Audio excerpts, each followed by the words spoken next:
अस्सलाम वालेकुम। प्रोग्राम 10 में खुश आमदीद। मैं हूं इमरान सुल्तान।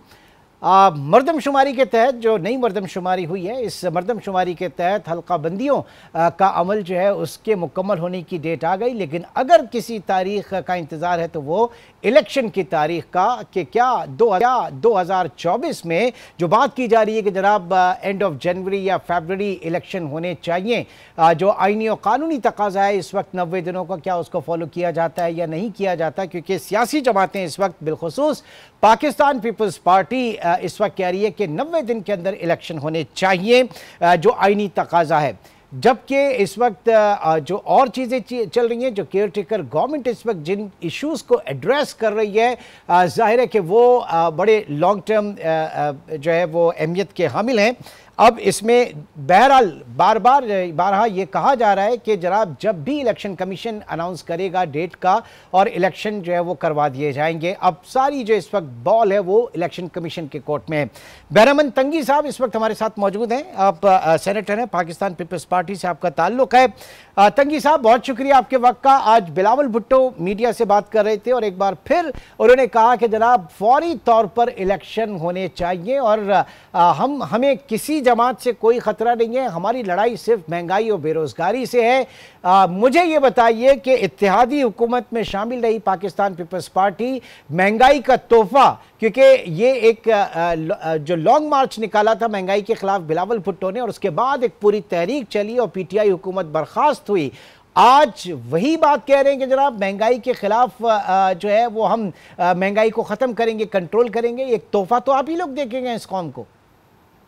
बिस्मिल्लाहिर्रहमानिर्रहीम।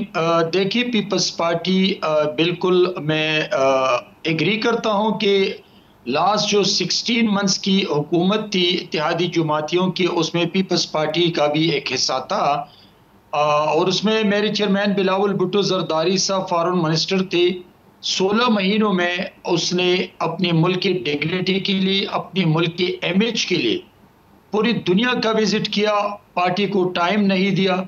उसने इस चीज़ को नहीं देखा कि प्राइम मिनिस्टर कौन है, बल्कि इस चीज़ को देखा कि मेरी जिम्मेदारी क्या है, और उसमें वो बहुत हद तक कामयाब हो चुके हैं। इसलिए कि लास्ट जो पीटीआई के चेयरमैन थे उसने पाकिस्तान के इमेज को और उसकी साजिशों ने पाकिस्तान के इमेज को बहुत बड़ा नुकसान पहुंचाया था। लेकिन अभी जहां तक महंगाई का ताल्लुक है तो बिल्कुल इसी भी अपनी जिम्मेदारियों से हम भागने वाले लोग नहीं हैं। महंगाई बहुत ज़्यादा है, गरीब आवाम परेशान है, वाइट कॉलर वाले अपने बच्चों को 2 वक्त की रोटी नहीं खिला सकते हैं। लेकिन एक बात मैं कौम को बताना चाहता हूं आपके चैनल के तवसत से कि जब पीटीआई के चेयरमैन को वज़ीर-ए-आज़म हाउस से निकाला तो उस दिन से लेके आज तक वो पाकिस्तान के अंदर और पाकिस्तान से बाहर साजिशों में मसरूफ है। वो पाकिस्तान के खिलाफ वो साजिश करे जिससे आपकी जो जो जो इकोनॉमी है ना स्टेबल हो सकती है, ना आपकी पॉलिटिकल स्टेबिलिटी आती है, बल्कि उनकी ये कोशिश है कि पाकिस्तान बेशक नुकसान हो, तबाह हो जाए, अल्लाह न करे, लेकिन मेरी पर्सनल पॉपुलैरिटी या मेरा वोट या मेरी जो पॉलिटिकल स्कोरिंग है वो हो जाए।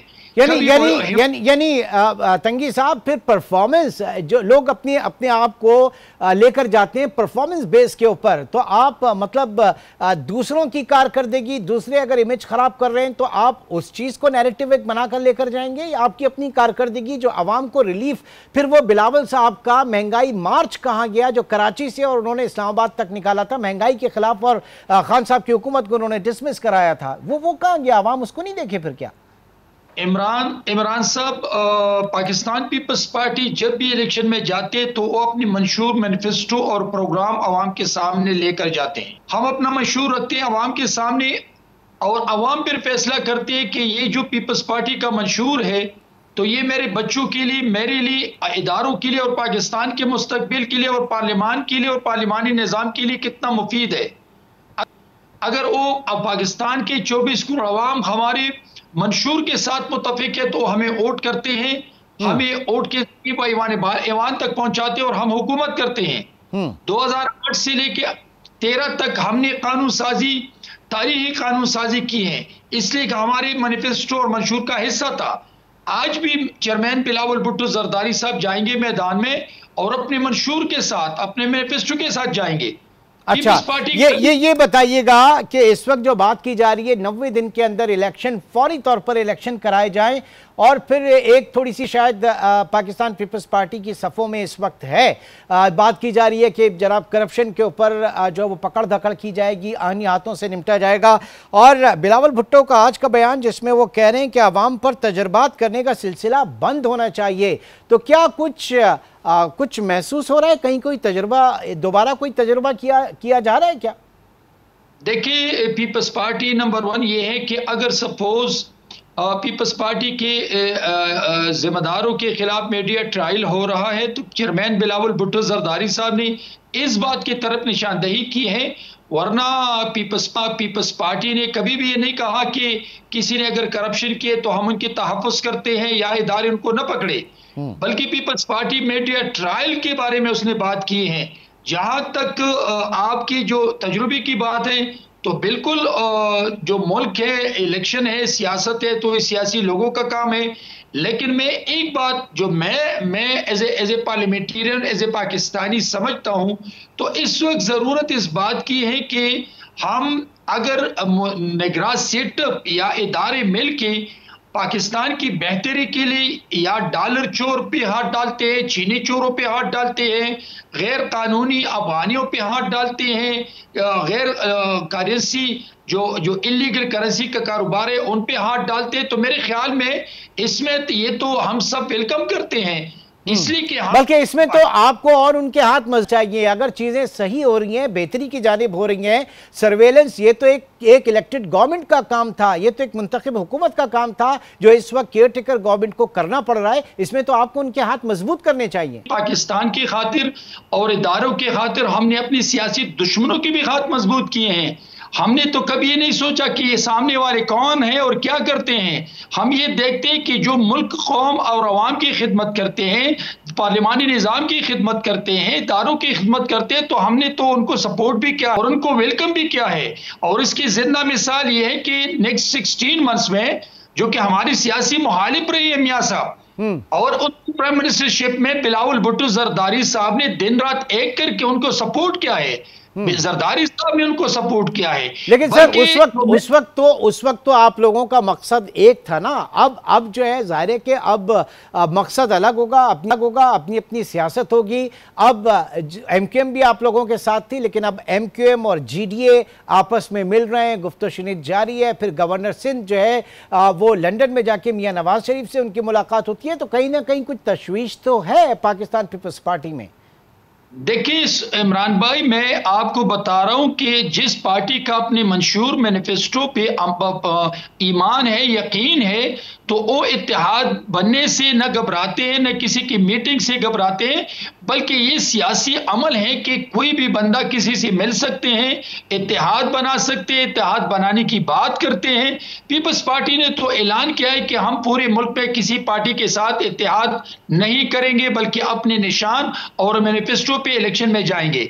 अभी मैं आता हूं, आपकी एक सवाल मुझे 1 मिनट दे दें कि अगर केयरटेकर हुकूमत या इस वक्त इदारे या इस वक्त चीफ ऑफ स्टाफ या बाकी इदारे अगर एक पिच पे हैं और मुल्क की तरक्की के लिए, मईशत की मजबूती के लिए, इदारों की तरक्की के लिए काम करते हैं, तो वो कौन पाकिस्तानी होगा, कौन सियासतदान होगा कि या आप ये काम न करें कि ऐसा न हो कि पाकिस्तान मजबूत हो। अगर पाकिस्तान और मईशत मजबूत होगी तो आने वाली हुकूमत के लिए आसानियां होगी। हम तो गरीब आवाम को रिलीफ देना चाहते हैं, हम महंगाई को खत्म करना चाहते हैं, और ये तमाम चीजें पीपल्स पार्टी के मैनिफेस्टो में हैं। और हम चाहते हैं कि इंशाल्लाह बिलावल भुट्टो जरदारी साहब वजीर आजम होगा। तो अगर आज जो फैसले होते हैं मईशत के लिए, मुल्क के लिए, इदारों के लिए, तो जाहिर बात है कि आने वाली इलेक्टेड हुकूमत के लिए आसानियां होगी। हम ये चाहते नहीं है कि कोई आदमी या कोई इदारा या कोई हुकूमत काम न करे। हुकूमत बेशक कमजोर हो, मईशत बिल्कुल कमजोर हो, और हम हुकूमत में आए, अच्छा, ये भी फरमाइएगा, अगर मैं सिंध की बात करूं, 15 साल से सिंध में पाकिस्तान पीपल्स पार्टी बरसर इख्तिदार रही और अब बात की जा रही है सिंध में जो करप्ट माफिया, जो करप्शन, जो ब्यूरोक्रेसी, बहुत सारी चीज़ें, उनके ऊपर हाथ डाला जाएगा। और कुछ नाम भी आए थे तकरीबन 60-65 लोगों के, कुछ लोगों के नाम जो है स्टॉप लिस्ट के अंदर भी हैं। आज बिलावल भुट्टो ये कहते हैं कि पीपल्स पार्टी के किसी रहनुमा का नाम लिस्ट में नहीं है। बहरहाल ये मुझे बताइए कि फिर आप ये कह रहे हैं कि मीडिया ट्रायल हो रहा है ये सारा। देखिए, मेरे चेयरमैन बिलावल भुट्टो जरदारी साहब ने मीडिया ट्रायल के बारे में कहा कि अगर उसने ये कहा कि क्या मेरे चेयरमैन ने ये कहा है कि आप जिसने करप्शन किया उसको मत पकड़े। मेरे चेयरमैन बिलावल भुट्टो जरदारी साहब ने कहा कि चोरों को मत पकड़े। मेरे चेयरमैन ने कहा, इस तरफ इशारा किया कि जो सोशल मीडिया पे या मीडिया पे ट्रायल हो रहा है ये नहीं होना चाहिए, बल्कि आवाम जिसको पसंद करे, जिनको वो लाना चाहते हैं उनको आप कबूल करे। तो मैं समझता हूं कि इस वक्त जरूरत इत्तेफाक इत्तेहाद की है, इस वक्त जरूरत इस बात की है कि हम आगे बढ़े और पाकिस्तान को जिन मुश्किलात से घेरे में लिया है उन मुश्किलात को हम सब मिलकर खत्म करें। ये देखिए, और आप ये समझते हैं कि तमाम मुश्किलात का हल वो फ्री एंड फेयर इलेक्शन, फौरी इलेक्शन हो जाए, सारी सूरत हाल बेहतर हो जाएगी? You are with this view? मेरे ख्याल में इस वक्त इलेक्टेड हुकूमत जब वजूद में आ जाए और अगर उनकी अक्सरियत है तो उसी वक्त फैसला होगा कि वो अकेले में मुल्क को मुश्किलात से निकाल सकते या बाकी जमातों को दावत देकर तमाम इलेक्टेड बॉडी जो 24 करोड़ अवाम का फोरम है पार्लिमान, उस पार्लिमान में बैठ के फैसले करें, सियासत से बालातर, लाइकिंग डिसलाइकिंग से बालातर, इंस्टीट्यूशन की मजबूती के लिए और अवाम को मजबूत बनाने के लिए फैसले करें। तो मेरे ख्याल में इलेक्टेड बॉडी इलेक्शन का होना बहुत जरूरी है। बहुत बहुत शुक्रिया। सेनेटर बहरामन तंगी साहब इस वक्त मौजूद थे और वो पाकिस्तान पीपल्स पार्टी की तर्जुमानी कर रहे थे अपकमिंग इलेक्शंस को लेकर, इलेक्शन कब होने चाहिए, किन हालात में, और जाहिर है कि और उनका ये भी कहना है कि पाकिस्तान की तरक्की, तामीर, पाकिस्तान से मुआशी इस्तेहकाम, इस सब के लिए पाकिस्तान पीपल्स पार्टी का ताउन जो है वो हमेशा हर इदारे को और सबको मिलता रहेगा। बहुत शुक्रिया सेनेटर बहरामन तंगी। नाज़रीन, एक ब्रेक की कॉल है, ब्रेक के बाद प्रोग्राम को मजीद आगे बढ़ाएंगे।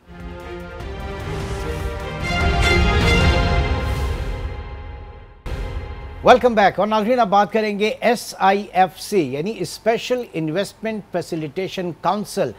यकीन माने कि ये इसको आप जितना पढ़ें, इसको देखें और इसके अंदर क्या क्या चीज़ें हैं और जिस तरीके से मईशत को स्ट्रीमलाइन करने की कोशिश की जा रही है और जो पाकिस्तान की टॉप अस्करी क़यादत और सिविल जो इस वक्त लीडरशिप है जिस तरीके से सेम पेज पर है और जिस तरह से इसको आगे लेकर चला जा रहा है, बिलीव मी कि ये बड़ा गेम चेंजर होगा पाकिस्तान के लिए।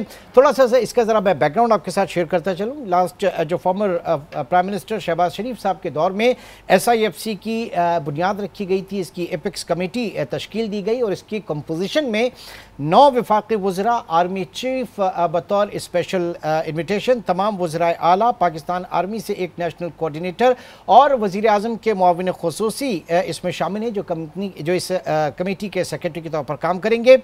और शहबाज शरीफ साहब के जाने के बाद जो केयर टेकर गवर्नमेंट आई अनवारुल हक काकड़ साहब की, वो भी इसके ऊपर फुल कमिटेड है।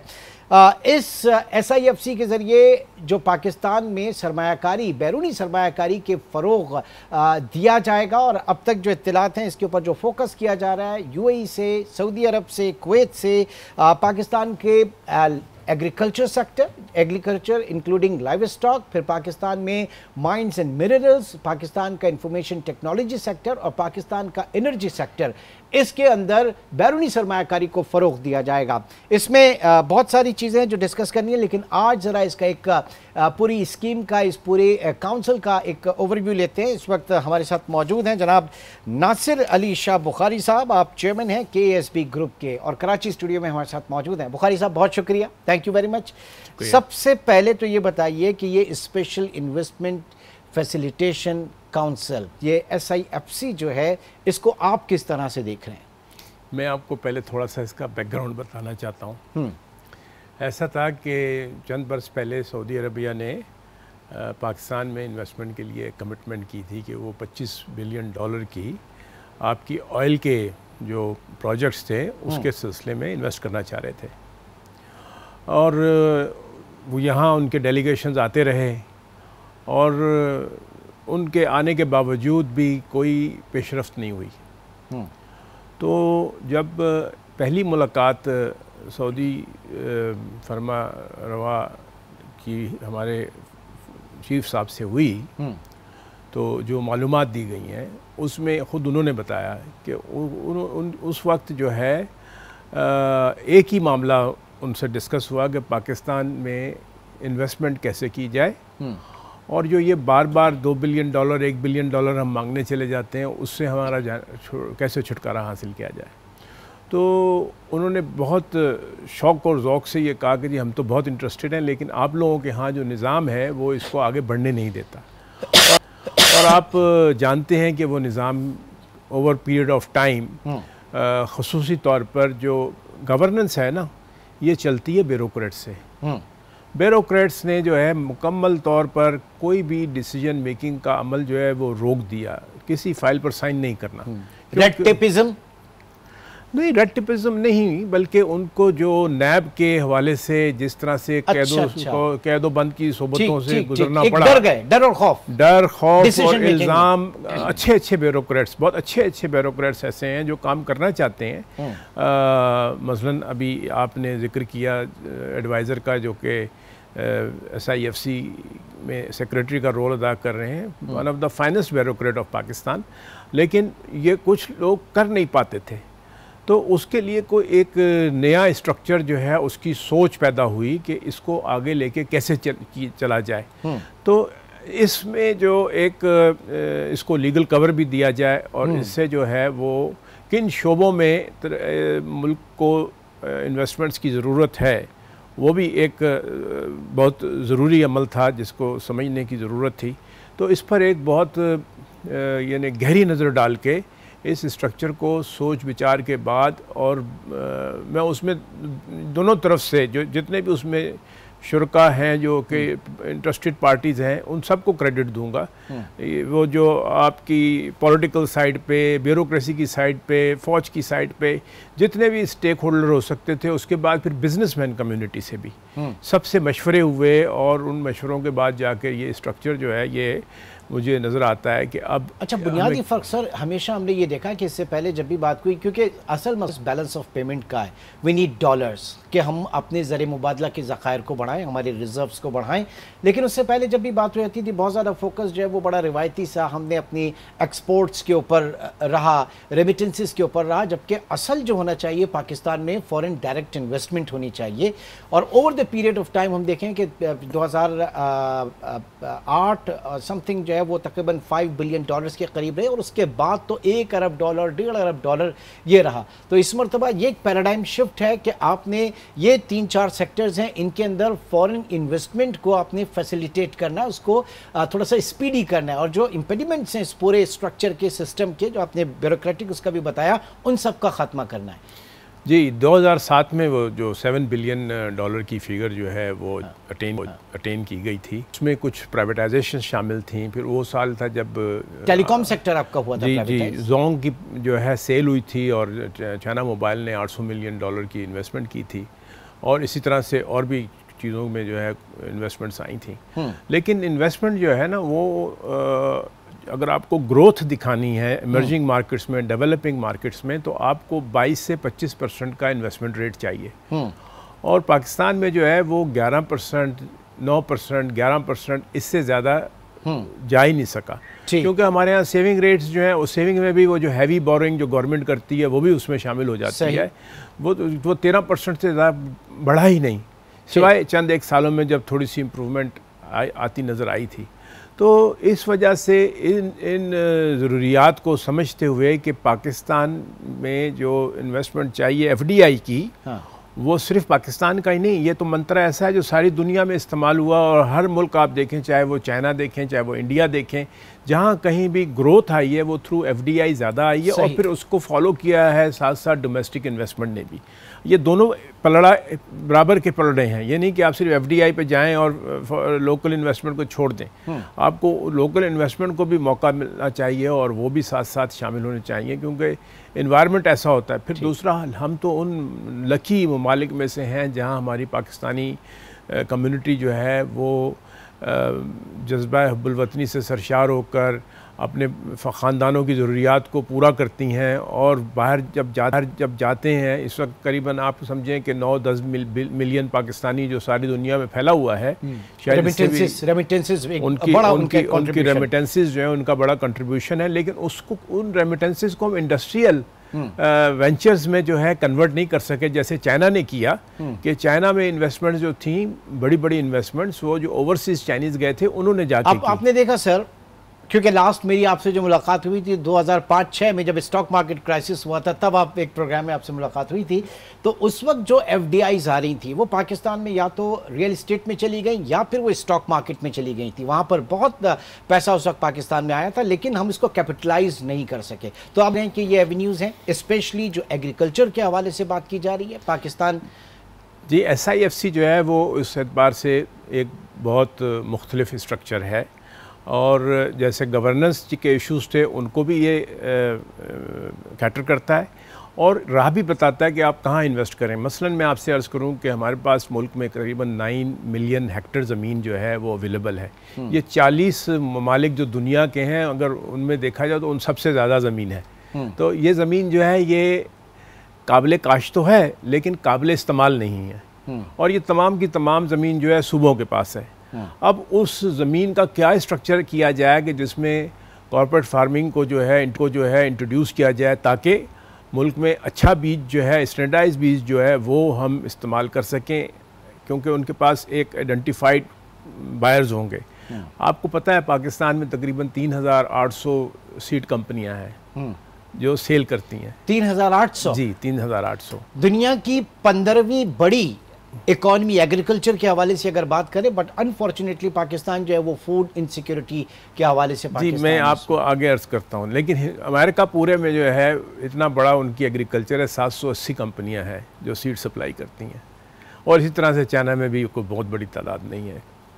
जो बुनियादी ज़रूरत है वो है साइज़ प्रोवाइड करना बिज़नेस के लिए, कैपेसिटी बिल्टअप करना, ताकि लोग जो है वो रिसर्च और डेवलपमेंट कर सकें। ये जो सीड कंपनियां हमारे पास हैं, ये रिसर्च डेवलपमेंट करने वाली नहीं है, ये इंपोर्ट करने वाली हैं और बेच देनी है वाली हैं, या कुछ थोड़ा बहुत जो लोकल सीड हो उसको स्टैंडर्डाइज्ड वैरायटीज़ नहीं है, कोई हाइब्रिड वैरायटीज़ नहीं है। आज भी पाकिस्तान जो है वो 30 मन से ज़्यादा गंदम की पैदावार बहुत ही चंद इलाकों में शायद होती हो। तो इसके लिए ज़रूरत है कि हमें गंदम का जो 80 मन का पैदावार अगर इजिप्ट में है तो हम उसको उसके लेके जा सकते हैं। ठीक, वो अच्छे बीज से आएगा, अच्छी वाटर मैनेजमेंट से आएगा। इस वक्त आलम यह है कि आप दालें तक इंपोर्ट कर रहा है पाकिस्तान, बुनियादी ज़रूरियात की जो हैं, और कुछ इसके ऊपर लोगों के तहफ़्फ़ुज़ात भी जो है कि जनाब कॉर्पोरेट फार्मिंग जो है वो पाकिस्तान के लिए मौजू नहीं है। आपकी क्या रिसर्च है इस पर? अगर इन्वेस्टमेंट नहीं आएगी तो कौन सा बिज़नेस जो है वो मौजू है? आप वहीं के वहीं खड़े रहेंगे। $10 बिलियन की आप फूड इस वक्त इंपोर्ट कर रहे हैं, आप 2-3 साल में $10 बिलियन की एक्सपोर्ट करने की पोजीशन में आ सकते हैं। मसलन आपके पास जो मेजर इंपोर्ट्स हैं वो आप देखें, जो आपकी खुर्दनी तेल है, पाकिस्तान को अल्लाह ने इतने अच्छे मौसम से नवाजा है कि पाकिस्तान जो है वो सिर्फ ऑलिव ऑयल के अंदर इस वक्त दुनिया का 19th बिगेस्ट प्रोड्यूसर बन गया है, और उसकी ऑलिव ऑयल की जो ग्लोबल मार्केट है उसके अंदर जो डिमांड है उसको पूरा करने की सलाहियत रखता है। ठीक, अब सर वक्त की बिल्कुल कमी है, लेकिन मैं एक चीज़ ये जानना चाहूँगा कि SIFC के ऊपर तमाम आगे आने वाली हुकूमतें जो हैं वो फुली कमिटेड हों तो ये सिलसिला नहीं, अब तो मैं नहीं समझता कि हम कोई लुक बिहाइंड वाला मसला है। हमने देख लिया और कह दिया कि हमारे पास $6 ट्रिलियन के जो है मिनरल रिजर्व्स मौजूद हैं, तो हमने इसको अब खुलना है, और जो टैप करना है इसको, ठीक है। करना है। यानी नाज़रीन, जिस मीसाक मईशत के हवाले से बात की जा रही थी, जो कि इस वक्त की ज़रूरत थी, वो शायद SIFC special investment facilitation council की सूरत में हमारे सामने मौजूद है। अब देखना यह है कि हम इसको किस तरीके से चैनलाइज कर सकते हैं, किस तरीके से कैपिटलाइज कर सकते हैं। यकीनन ये इस मुल्क को आगे लेकर चलेगा। बहुत शुक्रिया। हमारे साथ नासिर अली शाह बुखारी साहब मौजूद थे। और नाज़रीन, एक छोटा सा ब्रेक के बाद प्रोग्राम को आगे लेकर चलते हैं।